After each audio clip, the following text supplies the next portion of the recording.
and gentlemen, welcome to Retro Warriors episode 84. Woo. As always, I'm your host, Justin Baker, and as always, I'm joined by resident old bastard Chris Saturn. Hello. Hello. Hello. Saturn, I Yes. want you to take a name out of this damn hat. Okay. I don't know why I decided to be angry about it this week. This damn hat. stupid hat. Always in our way. There's not many well, there's a pretty good amount of names left. Never mind. I was like, there's not many left, and I looked, and there's a huge pile. This is going to be for a copy of the Stanley Parable. All you such a have good to game. I know. All you have to do to be in the running is be one of our patrons at patreon.com/retrowarriors, and this week our winner is I'm still unfolding it. This was not.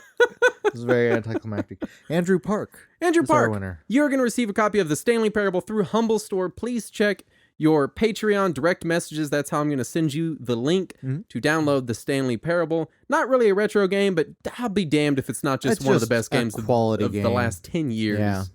I ended up with an extra key of it from this most recent Humble Bundle. Yeah. Because I already had the game.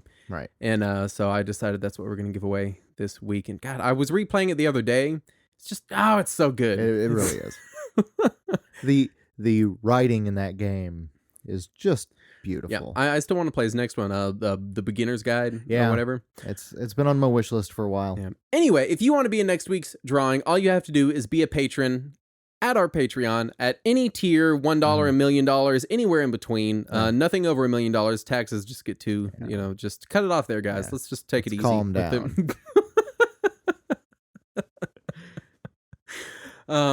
Anyway, this week, was there any news? A little bit. I mean- There was.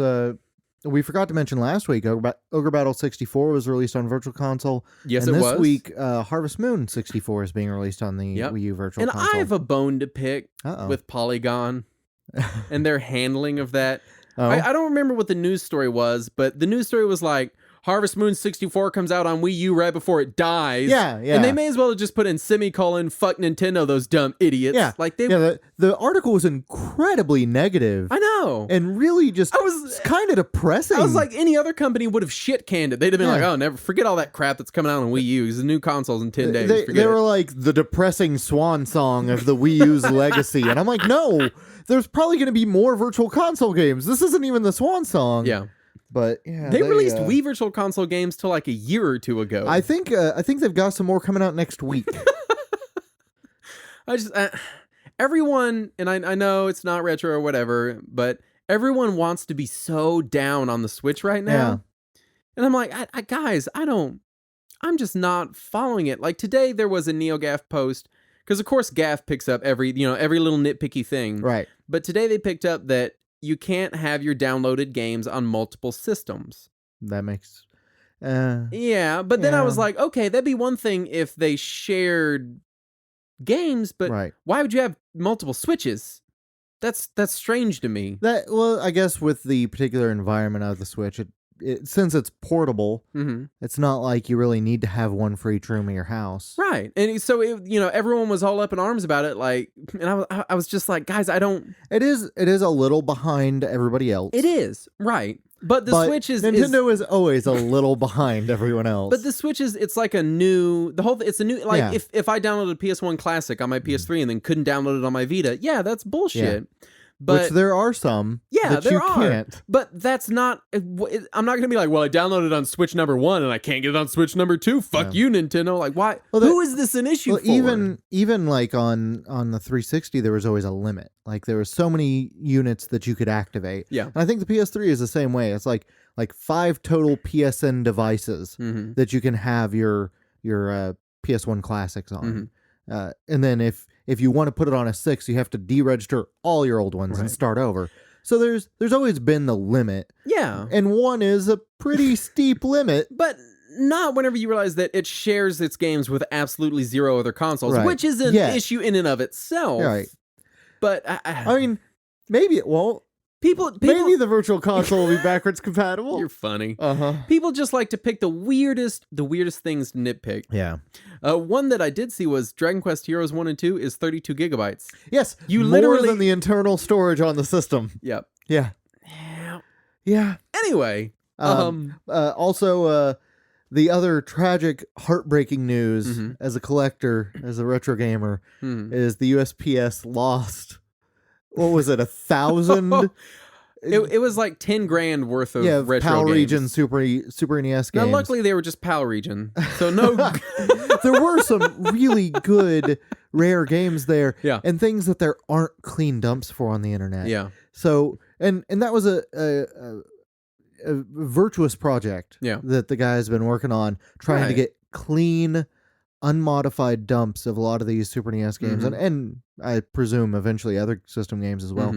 I don't think there's clean dumps of most PC Engine games because so many of them got weird. Oh headers yeah, I and still shit out of it over the download. years. I still have to download 2 or 3 copies of every PCE game that I before that I you can find one that'll work on a RetroPie. especially CDs. CD ones are like they're so finicky. Yeah. There was also a little bit of news the other day, and the guy's name is the Mexican Runner. He's a speed runner. Yeah. And he just, I think by the time this goes live, he will have played through every NES game. All 700 and whatever officially released Right. Western NES titles. So, Which good for him. kudos to that guy. Right? I can't even beat like 2 of them. So that's There's another guy who's doing the same thing for PC Engine games. yeah. And he was trying to do every Hue card released. I think just... But he ran out of money immediately. Yeah, right. Is that- I think he's just doing domestically released Hue cards. And I'm pretty sure he's using an emulator to do I think you mean turbo chips then. Yeah, I'm sorry. Every turbo chip based game. Every Johnny Turbo approved turbo chip that came out in the United States. Yeah. Now, I think the latest ones, like the ones that TTI put out instead of NEC, I think some of those said Hue card on them. I think they did too. Despite the packaging still but saying they're still turbo turbo chip. chips. Yeah. And it's not a cartridge, it's a game pack. Yeah. With a K. Yeah. Well, only a K. But no C. Yeah, no C. That's what I'm trying to say. Yeah. Anything else news-wise? I think that's really... That's the only things that I noticed myself. The rest is just Switch stuff trickling out. Oh, man. We are so close to maximum hype on the Switch. We're 8 days away at time of recording. No, not 9 days? 8 days. Don't give us an extra day. It's 8 days. We're 8 days away. Yeah. It'll be here Friday next week. At the time of recording, it'll release 4 days later. Oh, I did want to say, you and I and a couple of friends are going to be getting together for a Switchmas party. Yes. So there will be some bonus content that we're just, because I don't know that we're going to do a whole episode on the Switch. I'm just not sure, but we're going to at least release like a mini-sode impressions style kind of thing from that evening. It's probably going to be really crudely recorded and short, but just something. So we're just going to get an old Moto Razr phone and just call into Pablo and have him record it that way. Right. While he holds it up to his himself. boom microphone on his desk that he plays Quake 3 with. Yeah. That.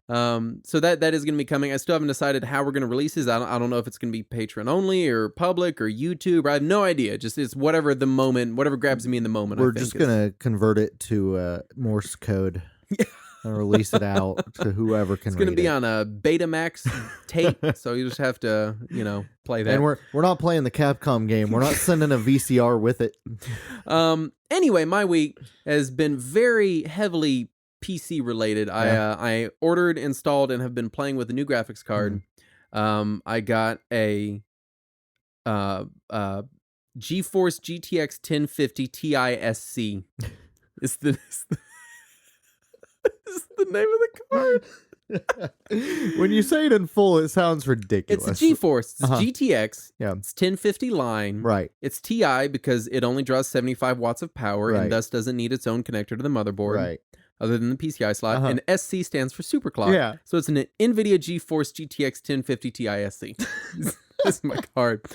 Collector's edition. Collector's edition, yeah. So I now officially have a gaming capable PC. Yeah.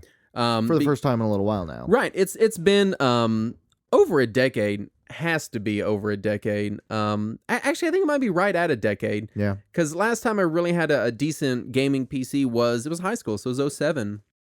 I spent my graduation money on one. Yeah, because 07 was high school. Yeah, 07 was high school for me. Huh. I think you graduated high school right around Apollo 11. Is that when that happened? It was the roaring 20s.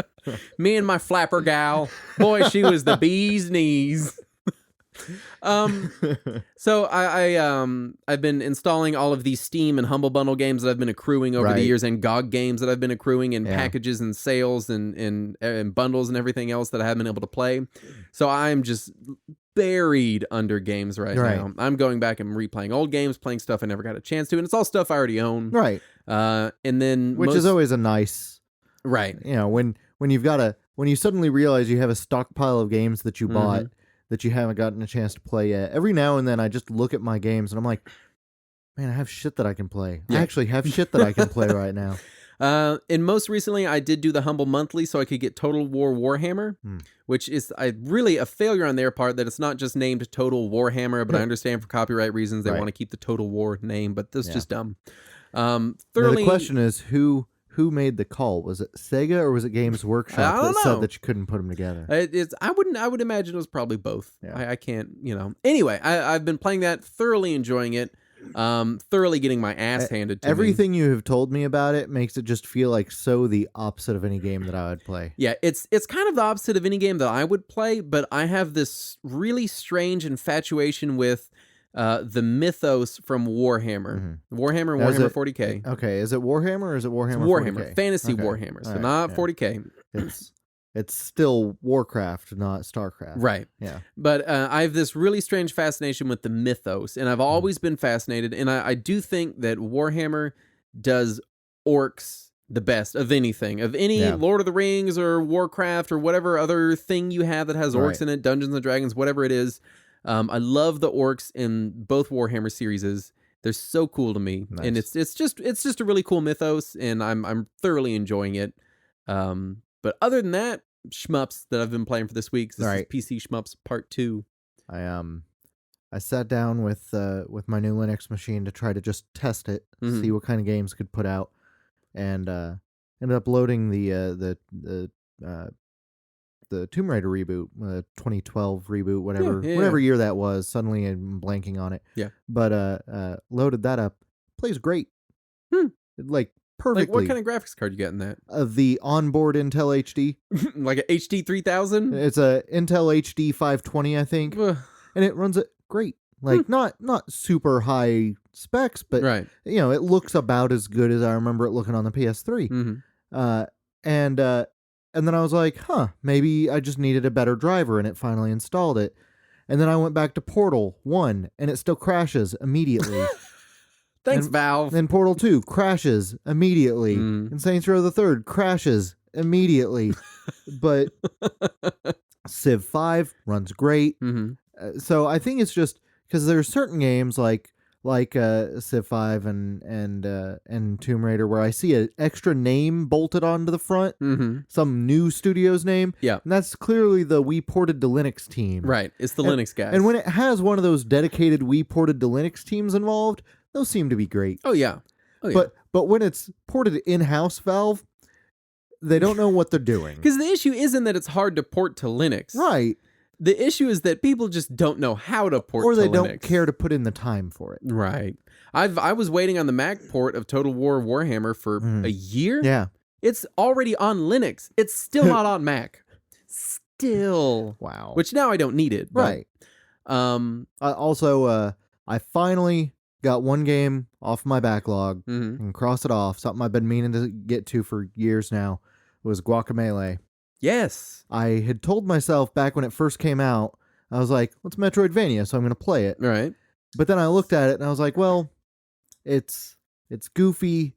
It's from a studio I've never heard of, so I don't know their quality. Drinkbox, right? Yeah. Yeah. And also it's very heavily themed on both general Mexican culture and also specifically like Mexican folklore. Mexican folklore and Mexican fighting luchador wrestling style kind of goofy parody culture. Which turned me off initially as well because don't get me wrong, living in Texas, right?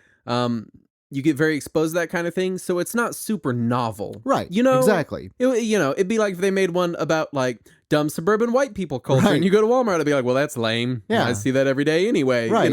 So it was just a thing where I was like, it didn't grab me. Exactly. But playing it, yes, really, really did. It's amazing. I did not realize it had Chozo statues. That's all somebody had to tell me.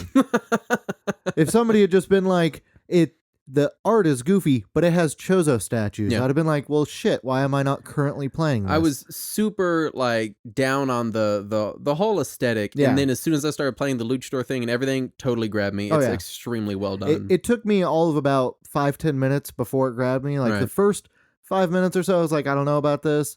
And then it hooked me. Basically, when that Jaguar man showed up, I was like, all right, it's pretty cool. Yeah, I'm pretty down on this now. Yeah. And ended up just completely barreling through to the end, 100% every area now. Now I played the Super Turbo Championship Edition. Super Turbo Champion. There's also Gold Edition. And then there's also regular. Right. Regular was just PS3 and Vita. Gold was PC. And then everything else got the Super Turbo Championship Edition. Yeah. And I had tried to play Gold first because I didn't know which one was the more advanced one. Yeah. So I was like, well, I'll just pick this one, see what it's like. And then after I got into it, I realized that was not the right one, and I switched. And man, the Super Turbo version is way better. Really? Its controls are better. The pacing of battle feels faster. I didn't know they did any tweaks like that. I knew there was content tweaks, but I didn't know extra areas. Yeah. But like for example, when you're doing the wall jump, in the original, if you want to hold onto the wall when you're wall jumping, you have to hold the Y button. In this the remake-ish thing, you can just hold towards the wall, and you'll hold there.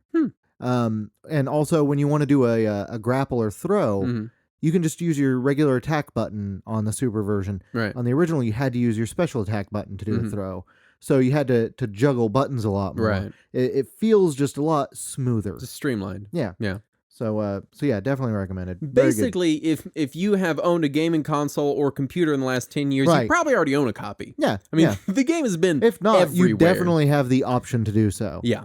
But other than that, Ease Origin.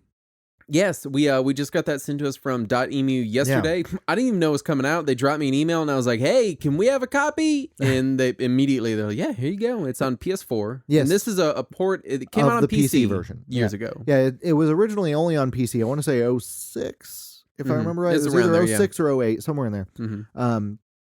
It uses the same game engine that Ease 6 uses. Ease 6, Oath and Felghana, and Ease Origin all use the same game engine, which is my favorite Ease era. Yeah, I still say those three are the best in the series. But it's a spin-off of Ease that takes place before the rest of the games. There's no Adol, which is weird. No Adolf. Yeah, there's no Adolf. God damn it. So you get to choose a character, which feels weird in an Ease game. Right. Well, because really the only thing that makes it Ease is that you play as Adol. I mean, because everything else is so different all the time. Well, after the second game, you never go back to Ease. Yeah. Ease was a location in the first two games. He's the only thing. And then it's done. I feel like they should just call it Adol. Yeah. But then it'd be Adolf, so they don't do that. Yeah. But see, somebody could modify the P. They come back and say, "Fuck, man." Is what they could do. Glad you also went there. But no, it's an incredibly competent port. There were a couple of little things. There's in the intro sequence during the story intro. For some reason, it's displayed in 4:3, and I thought maybe the whole game was going to be in 4:3 because the original PC release was only 4:3, and it wasn't until Xseed ported it to Steam that it was fixed it, released in 16:9. But then after that intro sequence, the whole rest of the game is 16:9. So it's just this one little story thing at the beginning. And I played it side by side with Xseed's Steam release just to see the differences. Right. It's 100% Xseed's translation. So .emu apparently got the license for Xseed's translation. So good on them because it's a great translation. Right. But also, all the FMV sequences are very clearly from Falcom's original PC release because they're in like 800 by 600 watching or something. On a postage stamp. Yeah. Well, no, they're blown up to full screen. They even got rid of the letterboxing. Yeah. To make it full 16:9. But man, it looks like it's being run through a Sega CD. Man, I honestly I wouldn't expect them for this release to have redone that because it's not a remaster as much as a port, but still, it is put a frame on it maybe or something. It is the same price as the Steam release. The Steam release can technically run at a higher resolution, but it has some bugs where the PC version apparently gets a little choppy if you try to run it at too high spec. Yeah. This one apparently runs fine. I haven't gotten to the end yet. I have not encountered any issues where I have gotten, but all the other people that I've read online are saying that it's a really clean port. There may be a couple of glitches with some of the later bosses that I haven't gotten to, but we'll see when I get there. Yeah, follow up next week and see what's going on. But so far, I'd say really competent port of a really good game. If you're a fan of action RPGs, especially of like PS2 era action RPGs, definitely worth your $20. When they sent me the code and I really wanted to play it, and I was like, no, I'm going to give this to Saturn because I won't do it justice. I know I'll be like, yeah, it's fun. It's like Diablo, kind of. Anyway, we would have gotten an angry letter from someone. And I'm like, actually, Falcom's E series. It would have been from you. Yeah, probably. It would have been from me mid-sentence. I'd be like, what the hell are you saying? Actually. Anyway. I guess that's enough preamble there. This week, we are going to dig into more PC Engine shmups. If you didn't listen last week, please do go back and listen. This is a part 2, final portion of us covering as many PC Engine shmups as we can physically sustain and not get totally confused. Right. Well, okay, we're already way past that. Yeah. Playing these ones, because this week, we're doing all the Soldier games, both the Thunder games, and Blazing Lasers. Yes, at least. And all but one of those games are very similar space shooters. Well, 5 of those. Okay, all 6 of those were published by Hudson. Yeah, all 6 of them are technically now Hudson Konami franchises. Right. So you can see a thread. We'll say that. Yeah. I did play a bunch of these. All the Soldier games I played on stream on Monday night, which also PSA. We're streaming on YouTube sometimes. I'll announce it on Facebook when we do, and on Patreon. But I didn't want to throw that out there. And if you subscribe to the YouTube channel and you click the little bell next to the subscription, then it will actually tell you on your phone or whatever device you're logged into YouTube as soon as the stream goes live. On my iOS devices, because I have 2 YouTube accounts signed in to every iOS device I have, and every time I start streaming, I get 2 notifications on everything. Like my whole office is like ding ding ding ding ding ding ding ding ding. My phones were also going mad saying that we were streaming, and I was like, we are. We started with Legend of Grimrock, and then I did need to get through some Soldier games, and I did also want to mention that I believe all of these except Lords of Thunder, because there's no point in mentioning it in every game, use in several of the games we mentioned last week, and I don't think we brought it up, use variable speed. Yeah. Which is... I think we did briefly mention it. Super briefly, yeah. I mean, it's... Where you can use the select button to choose which speed you go. Right. Which is super handy. As far as I know, is a PC Engine specific... Yeah, you don't see that in too many other shmups outside of the PC. I can't even think of one I've seen. I'm surely there's one somewhere. I'm sure there's something on the Saturn or on the Saturn. Basically the Saturn, that'd be it. But it was just an interesting thing I wanted to mention, is that these all support variable speed, which I love because I play speed maxed out as high as it'll go in all of these games. Yeah, I play like 3/4 speed on everyone. I'll occasionally drop to half speed if shit's getting crazy. Yeah, but that's about it. Anyway, without further ado, we're gonna get into the oldest. I'm going. Well, we're not really going chronological because I don't have much on the Thunder games as far as dates, so I'll trust you for that one. I want to start with Came out on a Thursday. I was out buying a pack of smokes. I remember it like it was yesterday. Blazing Lasers came out in 1989, also known as Gunhead in Japan. The original release was called Gunhead. Right. Every release since then has Blazing not been called Gunhead. Now, because it was a licensed game, basically. It was based on an anime, manga, franchise, something. Because every time I search for Gunhead on eBay, I have to weed through manga and stuff. Right. But Blazing Lasers, as was known in the United States, 1989, by Hudson and Compile. Fantastic game. Absolutely. Fantastic game. Keep in mind, not only can you get it on the Turbo and the PCE, you get it on the Wii Virtual Console. In Japan, you can get it on the Wii U Virtual Console. And also in Japan, you can get it on PS3, PSP, or PS Vita. So dang it, Japan. Yeah. Or since the PlayStation is region free, if you if you create a Japanese PSN account on a PS3, then you can download it on your PS3. Nice and simple. Thanks, Sony. And now Sony lets you pay using PayPal on a Japanese account. Oh, that's kind of nice. So you can even use a US PayPal account to pay for your yens. Yeah. I first played this on that fateful evening. Yeah. When you came over to my house with Goofy. It was a morning, actually. Was it? Yeah. Was it the morning? Mm-hmm. Anyway. It was in the morning. It was when we were trying to record shows in the mornings. Yeah. And I had brought my TurboGrafx, and I remember the week before I said, I'm going to bring my Turbo next week. And you immediately like brushed that off and started I was joking like, that's about it. dumb as hell. Right. Because I had just gotten it fixed at the time. Yeah. Because I'd had the issue with the gear on the gear CD grinding laser. out. Yeah. And so I brought my Turbo, and I remember the first couple games that you tried on it, you were like, this whatever. is all right. Yeah. And then we put in Blazing Lasers. Yeah.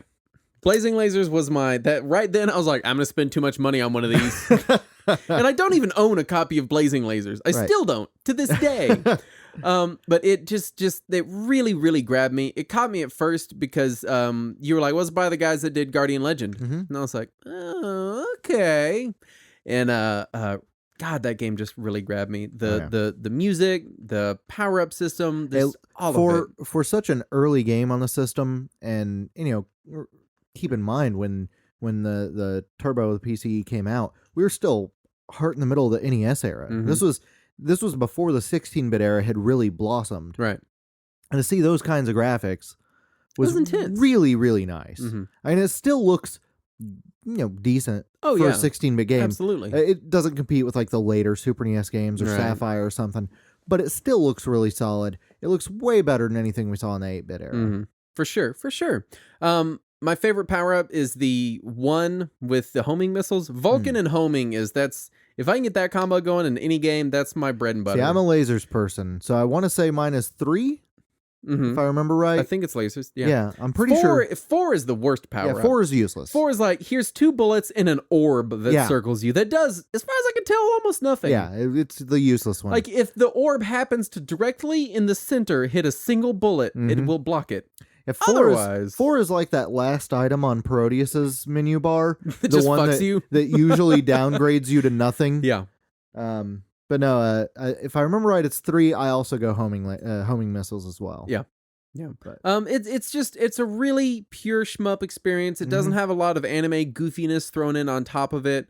I might even go so far as to say it's my favorite shmup on the system. Oh, I even wrote down 3 is still my favorite weapon. So yeah, I was on top of this. Restart factor, I'd call it medium. The game's not so intense that it's difficult to restart. Right. It's still before the whole bullet hell era kind of began, which you see cropping up later on in some of these games.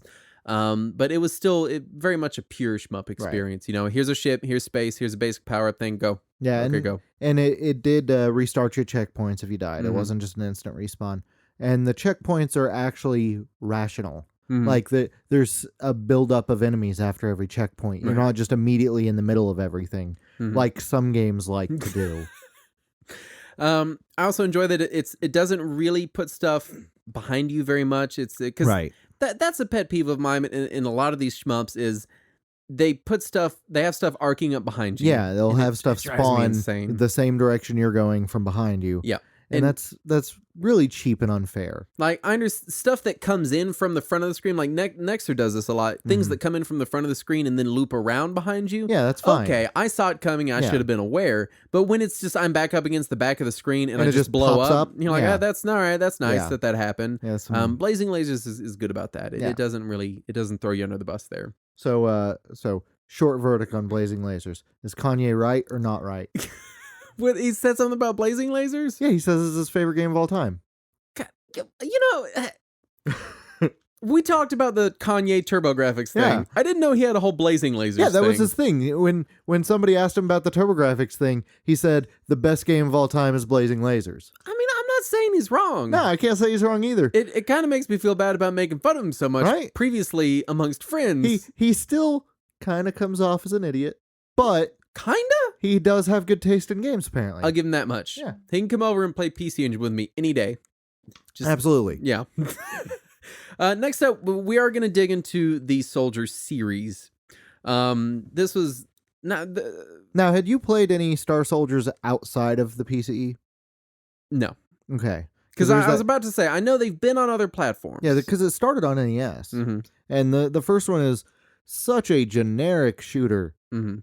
Like, you can see some of the underpinnings of what you would see in the others. Right. But it's still, like, to me, it still feels like a slightly faster paced Galaxian clone. Mm-hmm. That's how basic the first Star shooter in really Star Soldier is. early 90s, like 99, 80, like 89 to 91, you still see a lot of, and even in Blazing Lasers, you can still get a taste of that just Galaxian and Gradius, or not Gradius, Galaga design. Hell, Galaga 90 was on the turbo. Right. You know, and it's this basic, okay, patterns of enemies coming, scoot up against the back edge of the screen and just move left and right. Like Blazing Lasers, you can very much see it, and you can very much see it in like the first Soldier game on the PC Engine, Superstar Soldier. You know, which is available on goddamn near everything, by the way. Yeah, it's everywhere. This was I realized this because I had down that Blazing Lasers was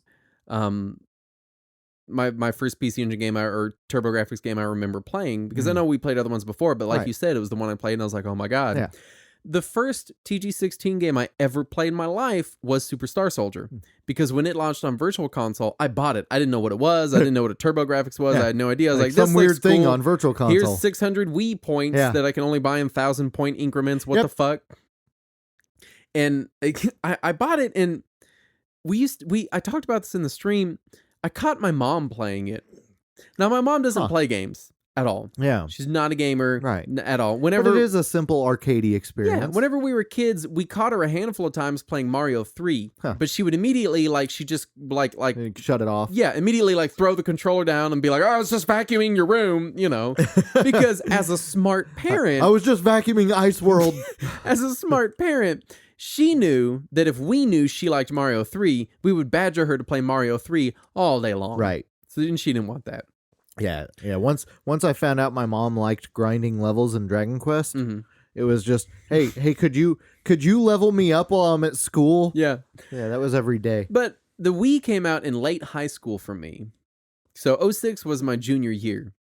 And to be a junior in high school and come in catching my mom playing Superstar Soldier.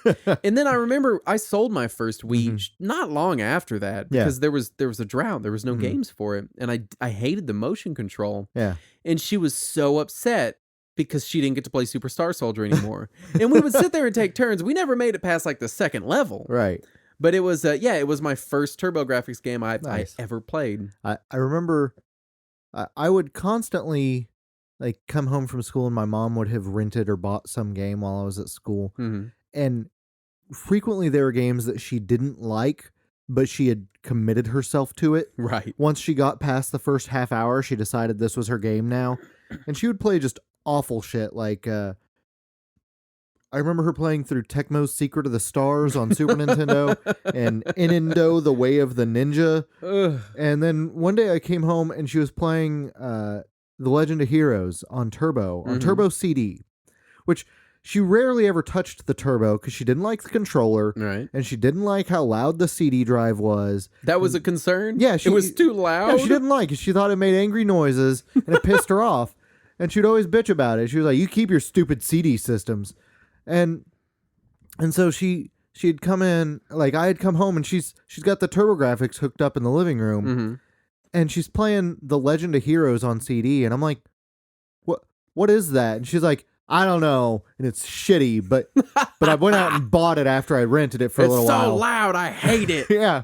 And so she ended up playing through the entire game and then sold it immediately before I got a chance to try it. I had to get it later used from a Blockbuster. But that was the only time that I remember catching her playing a game that and it just being a vanished. Thing. Yeah. That's funny, man. Good game though. Anyway, Superstar Soldier, 1990, very kind of bog standard power up system. It's a thing comes down and you grab it. Yeah. What I did like is that there wasn't a usable bomb in Superstar Soldier, right? But if you maxed out your power ups and then got another one, that would be a bomb, right? Which was I enjoy that because even when I know my power ups are maxed. if a power up comes, I'll still risk my guy Yeah. to get it. Yeah. Because I have to get it. Right. Because what if I get like a super Vulcan now? Which it won't happen, No. but it could. You never know. Right. So I really enjoy the bomb usage. I also like that you don't just die in one hit, because Yes. you get to lose your weapon first. Yes. And then you die. But I appreciate any shmup that is forgiving enough to let you take a Which hit. all the Soldier games do it that way, Yes. don't they? Yeah, the Soldier series does that. Yeah. Very visually impressive game for 1990. Oh yeah, yeah. It looks fantastic. I'd say It was clearly Hudson's attempt to show off the graphics of the PC. right. Very good looking game. This is also to me this kind of marks the end of the traditional shmup era, like Right. like we were just talking about. Especially in this series. After this, it kind of goes in its own direction Until the Wii version. right. Until Yeah. the Wii version. Yeah. But because the Wii Star Soldier game, the WiiWare Star Soldier game, mhm. feels like it probably came out in arcades in 1986. I haven't played that one at all. It's really just dry. WiiWare is a strange. I think it was WiiWare. We should do an episode on WiiWare one Right. time because it's a strange It was beast. either WiiWare or GameCube. It was one of those. There was one of those systems where suddenly Hudson was trying to rebirth all their old franchises. They issued a Star Soldier, and it was just so dry and boring. Very odd. Anyway, next up. Also, Superstar Soldier is on the Turbo and on the Wii Virtual Console, Mhm. and you can get it on PSN in America, Nice. on PS3, PSP, PS Vita. Mm-hmm. In Japan, it's on the Windows Store for Windows 8. Really? Yeah. It's so strange to me how the Soldier series. I mean, it's very widely available. It's Oh yeah. pretty well celebrated series. Yeah. You don't hear it talked about a lot. No, It's not super especially in the popular. US. Yeah. No one seems to even remember it, Mm-hmm. but it is out there. It is definitely available. Oh, You yeah. can buy them. It's a thing. Yeah. You can buy it. Restart factor on this, I put moderate. Power ups are pretty prevalent, so it's not Oh yeah, much of an issue. yeah. Next up is Final Soldier, which is not the Final Soldier game. No, so would that be makes too no easy. sense. Yeah. Final Soldier 1991. Mm-hmm. This one changes up the power up scheme a little bit. You have 3 types of power up. You have your primary power up, your secondary power up, which Yeah. is like missiles or whatever, and then an extra ship power up thingy, basically an option. Yeah, you get a and your option thing is separate from your missiles. You don't get one or the other like in Blazing Lasers, or I think Superstar Soldier does that too, where if you pick up missiles, you lose your options, and if you pick up an option, you lose your missiles. I'm pretty sure the Superstar Soldier does that. Well, But Final Soldier does you not. can have both. Yeah, and I appreciate that. Yeah. Also, Final Soldier lets you customize your weapons before the game starts. Yes, that was my next point. I love that. Different power up loadouts are selectable, which is really, really, really nice. I love that in every game that offers that. Ever since Gradius 3. Yep. When I think that's the first game I remember seeing. It's that nice in. because you don't have a useless power up. Right. Because depending on your playstyle, some power ups are just useless. Green is still usually useless. Dude, green is pretty well useless, yeah. Yeah. It's I had it on the one where it was like a little tornado of little crescent moons. And that one was nice, but yeah, it was interesting. It was about as good as it got. Yeah, still not great. Yeah. I noticed this one it's a little more cartoony looking than Superstar Soldier. Things just look a little more rounded, a little more bubbly. Yeah. I'm not sure what. Not quite as much as Star Parodier. Right. But getting there. Yeah. It's some of the like the little power up ships and everything it just looks a little more rounded and cute. A little cuter. So I definitely noticed that. It made it have kind of a more simplistic look. So visually it wasn't quite as engaging to me as Superstar Soldier. Right. Also, it's the only Star Soldier game on the PCE where if you die, you instantly respawn. Do you? Yeah. I guess I didn't realize that. Yeah, you don't go back to the checkpoint like in the other two. Right. You just immediately respawn, which can be a really bad thing if you're on a really busy screen. Oh yeah. You will never cause get you powered issues. back up. You will die. But it does do the thing where the power up that you had like flies up in the air so that you can then catch Grab it when it you again. respawn. So there's something. Of the 3 Soldier games, Final Soldier I enjoyed the least.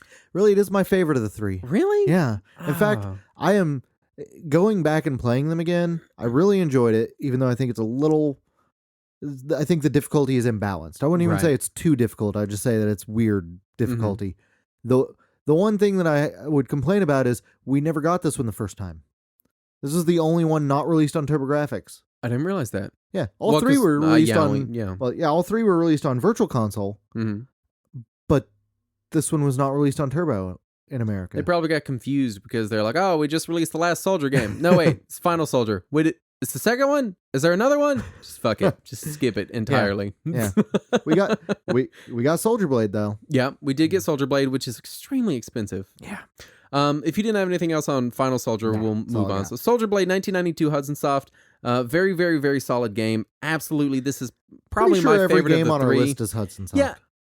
Yeah, I think they are, aren't they?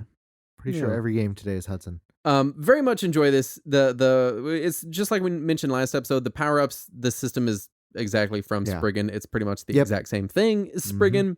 So you get 3 power ups slots. You get different colored power ups. You load them in there, and you can get different combinations of weapons using those. Or you can use them as a bomb, or you can burn them off as a bomb. Yeah. Which again, I very much enjoyed. Oh, yeah. I think we established last episode that Spriggan started that. Right, yeah, because it came out shortly before Soldier Blade did. Yeah. Soldier Blade, of the 3 Soldier games, definitely makes you feel the most overpowered. Oh yeah, absolutely. You definitely feel like a wrecking machine, which I enjoy. Yeah, I do too.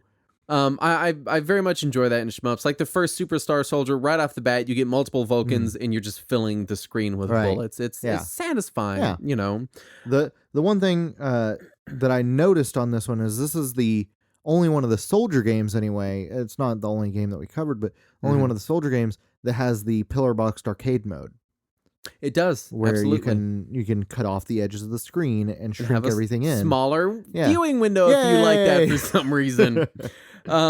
Very smooth scrolling. I felt like this one had a very good difficulty curve. Yeah. Some of the bosses definitely gave me some trouble in this one, and you can go back and watch that on the stream. Oh, this one also had instant respawn.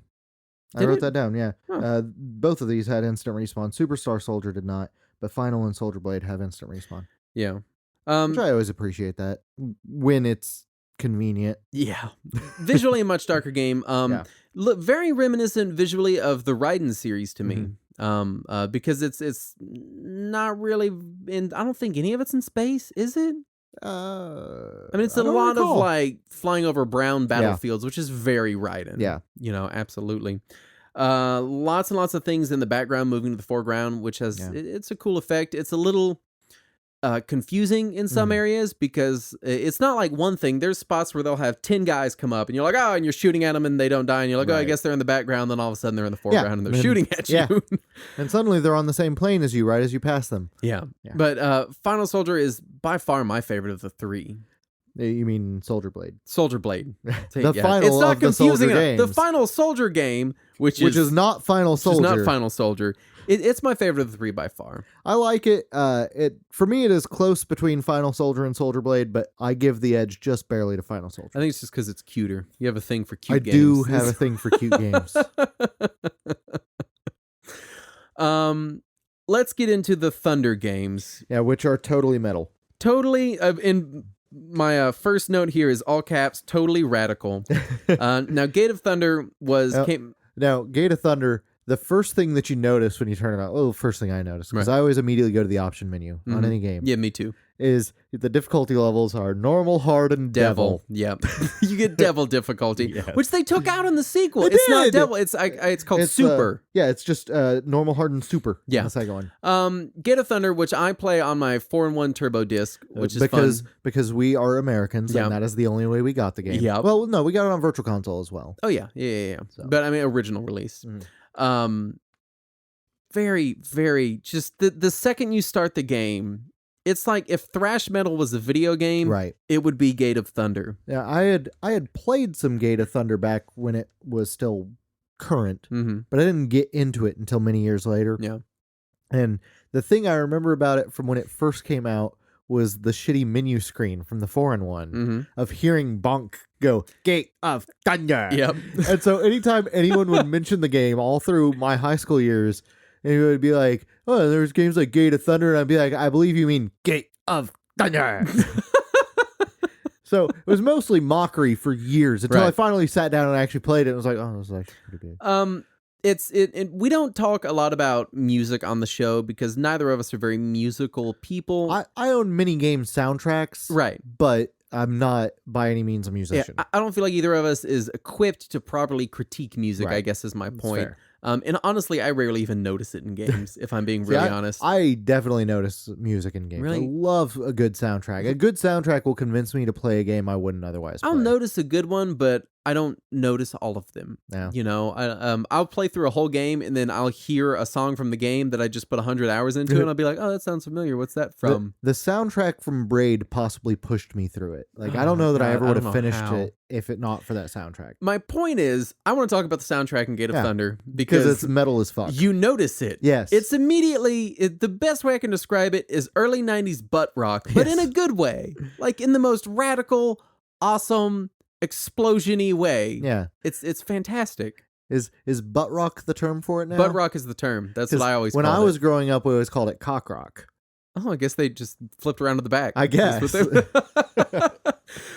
Absolutely love the soundtrack. It really gets your blood pumping. It does. It's fantastic. And the game opens with like shit just exploding. Yes. You hit the start button and it's like and shit starts exploding and there's ships flying at you and laser beams. It's not like you start Gradius and they're like, oh, here's a line of guys and a power up and another line of guys and a power. This one, it's like, like, here's a lot of shit. Yeah. Go to town. It is, the only way I can describe it is totally radical. It is completely and totally radical. It was the game that came with the Turbo Duo. Yeah, and as well it should have. Right. I love the parallax scrolling they have in this game. Mm-hmm. It makes the movement and scrolling, it all feels so incredibly smooth. Right. Immediately in the first level, you've got, I think, 3 or 4 parallax layers of scrolling, which they just look great. Oh, yeah. The PC Engine does parallax scrolling so well, which I don't think it was even technically equipped to do. Yeah, I don't think it was intentional. Yeah, but I also noticed the parallax in Dracula X as well. Oh, yeah. Another very Turbo good game. in that game. I love the power-up system in Gate. Yes. It always reminds me of the power-up system in Gunstar Heroes. Yeah, so it's like, yeah, it very much is the same thing. So you can pick up your power-ups and select between them. Mm-hmm. Or maybe in Contra 3 as well, also a similar power-up style. Right. Where you can pick them up and then switch, then pick up a second one, and then switch back. And you have options, is the point. And I basically, I think every power-up you get, you immediately get 2 option ships as well. Yeah. So it wastes no time in making you feel beefed up really, really quickly. For me, that soundtrack also makes you feel beefed up immediately. Yeah. You feel like you just did a line of Coke when you start Gate of Thunder. The only way the game could be more metal is if it came with a cheeseburger and an erection. For me, it's in the same vein that the Soldier series and Blazing Lasers is originally comes from. I'm sorry, I had a brain fart. You had to I was going to say for a origins from, and what I should have said is originates from the Galaxy and Galaga school of thought. This one very much feels like R-Type. Right. Very much shades of R-Type when you're playing, because it is side-scrolling instead of, you're going left to right instead of bottom to top. Right. But also the game is very, very fond of putting you in really tight quarters. Yes. And it's problematic. Sometimes with shit chasing you. It's also really big on shit coming at you from behind. Yes. And you can flip your options. Right. Which it helps, but it's the thing you still have to do. I don't believe there's a standard power-up that has anything that shoots both front and back. So you have to be aware of all of your surroundings all the time. And even in right off the bat in the first level, it has a ship crashing on top of you. Yeah. And it has you squished down into such a tiny space. It's a very claustrophobic game, which just makes it feel more awesome. Right. But it does give you the shield system where you can get hit several times before you die. Which is nice. Which is necessary, because that game is not fair. But in a lot of ways, it just feels like radical R-Type on crack. Yeah. Like, it's insane. It's like early 80s metal culture, or sorry, late 80s metal culture mixed with like mid 60s classical Greek literature culture. I'm not sure exactly where that one is, but it's some weird amalgam of everything. Yeah. And as much as Gate of Thunder encapsulates the US marketing for the TurboGrafx, Right. look how radical we are. Yeah. Lords of Thunder, the sequel, encapsulates the Japanese marketing for the PC Engine, which is look at all this cool anime. Yeah. Now, also, Lords of Thunder, or Winds of Thunder in Japan, is the only one of these games that was released on another console. It was on the Sega CD, Yeah, it was right? on the Sega CD when they were still relevant. It wasn't just a re-release on Virtual Console or something. So that was one of the ones that we could actually compare with something else. Right. And I still don't like the Sega CD version. Is it not good? I didn't play okay. it. It's almost the same, but it feels... I don't know. So it feels like a watered down version of the same game. Yeah. Lords of Thunder, it still tries to be very extremely radical. It doesn't have devil difficulty. It doesn't have devil difficulty. It's got anime opening cutscenes. It's got a Fantasy Zone style shop, which is cool. Yeah, it's such a different game that I'm not even sure why they're sequels to one another, other than they are side scrolling. I'm not even sure if they were meant to be sequels to one another. You don't think? I don't know. Like their naming convention makes it look that way. It seems that way, and they have similar gameplay styles, but they feel like such drastically different. It's similar in the way that they both scroll in the same direction, but beyond that, I don't like Lords of Thunder, and I hate to end on a downer, but it feels like Legendary Wings to me. Yeah. It's very much that same school of thought, although it may have been before Legendary Wings. I don't know. No, it was after. Was it? Yeah. But I like the idea. I like that it's kind of this like Greek fantasy-esque anime sort of setting, which I think is cool, but it just doesn't play out well. For one, shit's coming behind you all the time and you cannot shoot behind you. Right. There's no way to do it. Yeah. So why are you putting shit behind me, game? Also, you get no extra lives. You're going to use an extra continue, but if I remember right, doesn't that take away the craft you were using? I'm not sure on that one. I'll have to go back and play it again. But yeah, one hit and you're dead, and it's not one. But you've got a shield, and you can get health refills too. You do get to take a lot of hits, but it's not like you can respawn. It's not like you can go back to a checkpoint. No, you just start the level over. Right. You're done. And the game is intensely difficult because you're also, there's not so much power-ups in the level, you're constantly collecting these huge piles of gems, and you're going to spend them later. You can buy the power-ups. Because of that, you're flying all over the screen trying to get these gems, but you're constantly putting yourself in more danger. So yes, you have more health, but you're going to get hit more. And the levels are huge. Yeah, and you don't massive. have that much health. Yeah. And there are very, very few health power-ups. Yeah. To the game's credit, it is very visually impressive. I do like the setting. It is a very original setting. Yeah. I do like how you get to use your sword when shit's close range. Yep. Which feels kind of like Zonk. Yep. Also feels kind of Spriggany. Yeah. But it's just a shame because some very minor tweaks could make it a much, much more enjoyable game. Yeah. I still think it's an okay game. I feel like it's an okay game in the same way Legendary Wings is. See, I love Legendary Wings. Legendary Wings, it's the same thing for me. It's a cool setting, and I wish it wasn't so nails hard because it would be enjoyable. Granted, when I played Legendary Wings as a kid, I had a Game Genie. It makes it a great game. I did want to mention two games that were omitted due to time because we're already in the last final minutes of the show. Were Download and Download 2, which I have zero experience with. As have I. We had a gentleman messaging us on or commenting on one of our Facebook statuses earlier today, and we're talking a little bit, and he was heavily recommending them. No, it was yesterday. Oh my god! And they're on my list. It's going to happen eventually. It's just not going to be a part of this show, which is a bummer. Yeah. I have so much brain capacity for import PC Engine shooters. Yeah. And I feel like at some point it got filled, mostly with Switch hype. Yeah, we are like frothing at the mouth at this point. So we've come to the end of our 2-part PC Engine Shmup extravaganza. Yeah. And I think now do you have a favorite? That's what I was getting around to. And now is a good time to talk about if someone says, "Hey, I'm going to play one PC Engine Shmup. What do I need to play?" It's not the best game that we've listed, but I'm still going to say Air Zonk. Yeah? because again, and it's like we talked about last episode, because it's original. It's original, and it so encapsulates what the TurboGrafx was about. That's true. If you want to not only play a solid game, but also understand the culture surrounding the system, play that game because it will give you so much more context for the system than any of these other games. If you just want a really good space shmup, definitely Blazing Lasers. Blazing Schmazers. I can't speak tonight. I'm having Blazing Schmazers.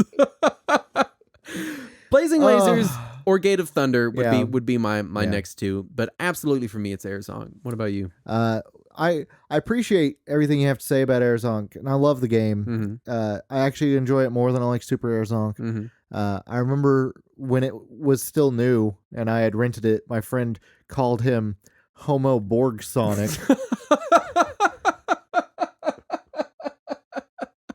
So there's that.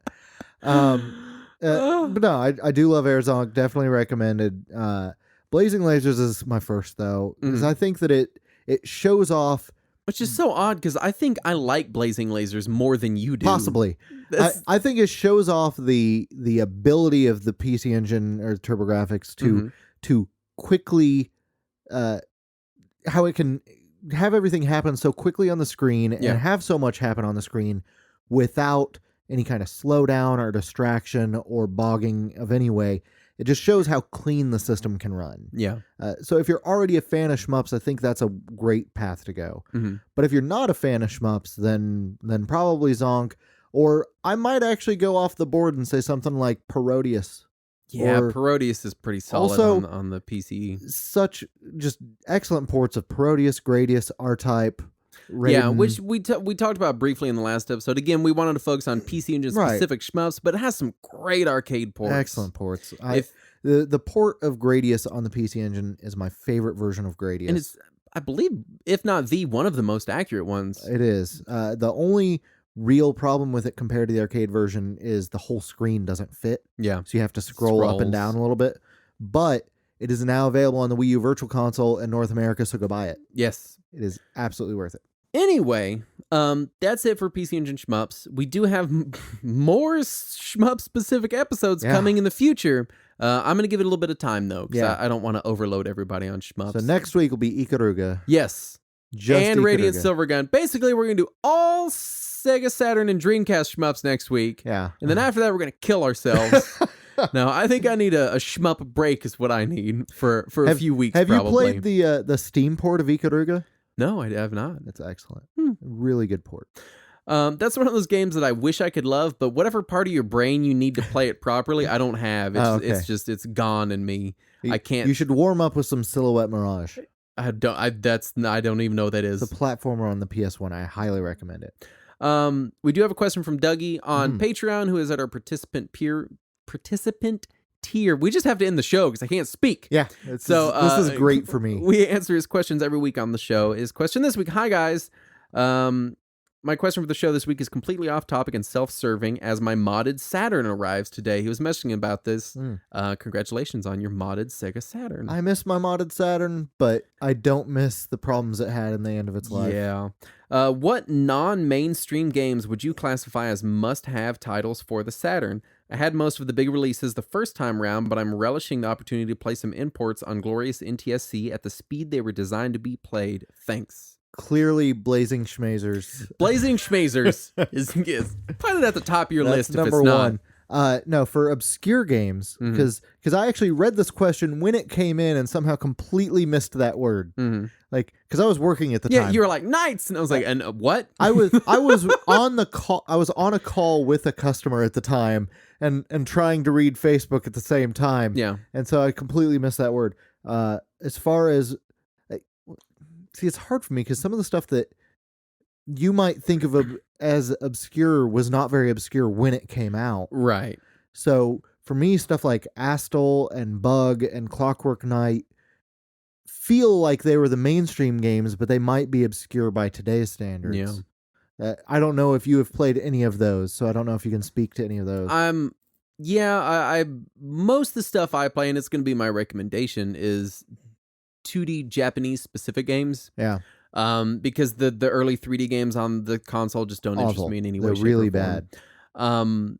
As far as my answer to the question, I would say Dragon Force.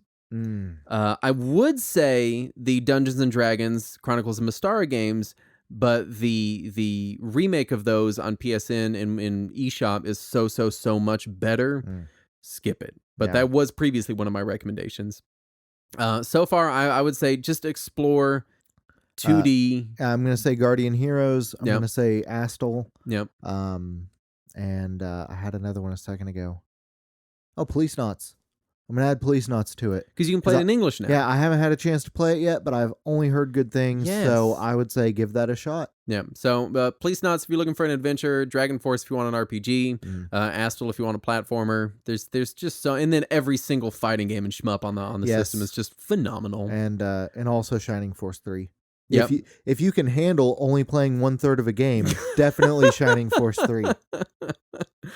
It's hard because the Saturn's one of those libraries that I've been constantly finding new stuff about, constantly exploring it and just uncovering things. Yeah. If you like hentai games, plenty of those. Oh, there was another one that Legend of Oasis. I've heard of that. That was on Game Gear. Then it's not that. Okay. It's something Pretty Oasis. sure Legend of Oasis is Game Gear. Because Beyond Oasis was Genesis, and something Oasis was Saturn. I thought it was Legend of Oasis. It might be. You might be right. It's a action RPG kind of game. It feels like Enix's Soul series on the Super NES, like Soul Blazer and Terranigma and Illusion of Gaia. Like gameplay wise, it feels like those, but with a very distinct Sega flavor. Yeah. And definitely recommend that as well. Excellent. I had another one. I lost it. What was it? This is what happens when we try to think of obscure games. Yeah, it's gone. They immediately leave our minds. Anyway, Sega Saturn has just such a fantastic library. Start exploring it, and definitely, especially on the Capcom fighting games. If you've played them on other platforms, play them on Saturn because they are the best versions. Yeah. It has my favorite version of Street Fighter 2. It has the best version of the Alpha games. It has the best versions of the I'm so happy I finally games. completed my copy of Night Warriors. I told you that story, right? Years ago, this was like 01. I found a game store where they had just a box of manuals, and they were like, "Take me," because they didn't have anything to do with them. And I dug through it, and it was all these like Maddens and Spyros and shit. And then there was a manual for Night Warriors for Saturn. I was like, I'm going to take this in case I ever encounter a copy that doesn't have a manual. Kid you not, last year I'm at some obscure hole-in-the-wall place in Bedford, and I walk in there, and I'm like, you have any Saturn games? They're like, just this Night Warriors game. It's got the case, but no manual. I was like, come home. It's time for you to come home. If you're looking for something obscure but a little more American, it wasn't obscure at the time, but it's kind of not super well remembered these days. There's supposed to be a really good Die Hard game. Oh yeah, on Sega Saturn. There's 2 Die Hard games, and one is not good and one is good. So play them both and then decide. I think Die Hard Arcade is the good one, and Die Hard Trilogy is the bad one. I have the bad one. I think you're correct. So yeah. Anyway, that's enough Sega Saturn. That's enough PC Engine Shmups. I don't know what we're going to do next week. I don't have it planned just yet. If hopefully we'll be doing... Next week is just games that can be played one-handed. Yeah. A lot of PCFX games. Next week is our final pre-Switch episode. Yeah. And then after that, I believe we're going to be doing Super Which Bomberman will be released post-Switch. Weird. Yeah. Anyway. Which means it will not be released on time because we will be distracted by the Switch. Hence the bonus content and stuff. Anyway, do go check us out on Patreon at patreon.com/RetroWarriors. If you want to ask us questions, please get in contact with us. We are very active on Facebook Messenger and email and everything else. Since Saturn works nights, we're pretty much on 24-hour watch. Yeah, one of us is going to be there. For Facebook Messenger. Yeah. We did just get reached out to by a gentleman by the name of Chris recently, who's stationed in Guam and has been listening to the show with other people he's stationed with there. So, and we thank you for listening to us. We thank you for reaching out to us. Absolutely. I love any message that we get. Oh yeah, it's just great. It's always fun. Yeah. Anywho, go check us out on Patreon. We would love for you to support the show. You can get fun things like our spin-off show, Classic Corner, which is done by our good friend of the show, Andrew. You can get early episodes, video episodes. You can ask us questions on the actual show proper. All sorts of fun, cool things. Please do go look at it. You can also go to our website, retrowarriors.net. And that's it.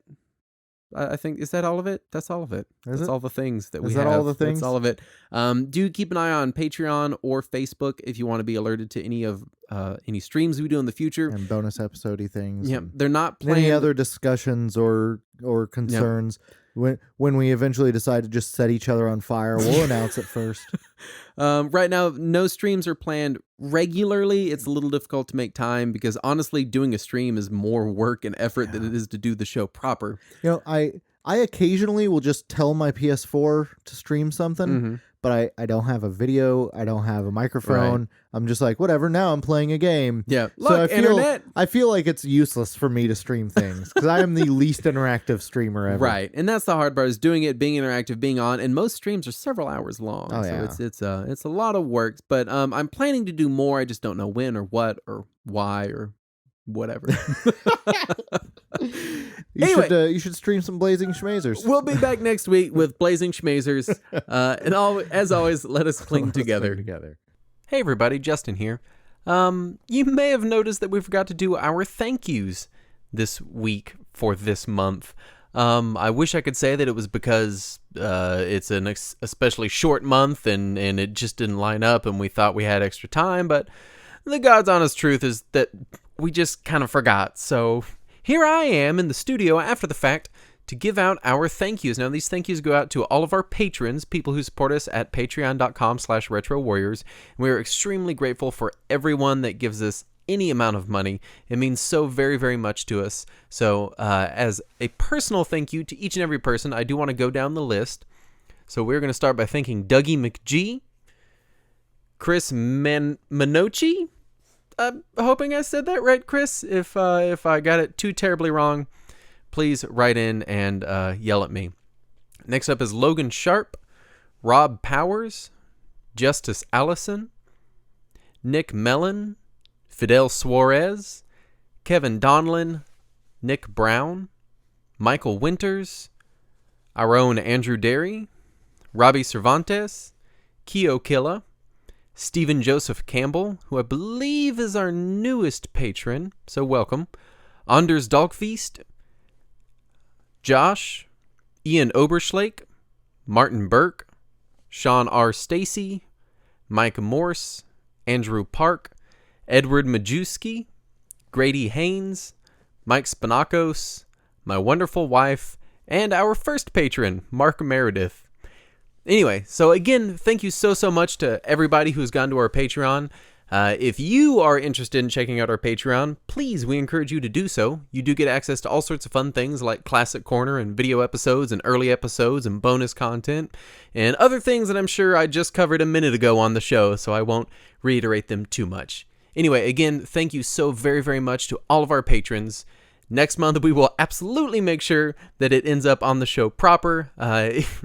If I had to make an excuse, I would say that we were doing research on the games for this episode right up until the wire, like literally minutes before we were recording. We were still playing games and doing research in the studio here, trying to get up to speed and get everything that we needed played. So it was definitely 2 weeks of heavy research. Next week, I guess I can go ahead and announce it since it's a little bit after the fact and we have decided we are going to be doing Wario World on GameCube. So if you have anything related to that, please write in and let us know.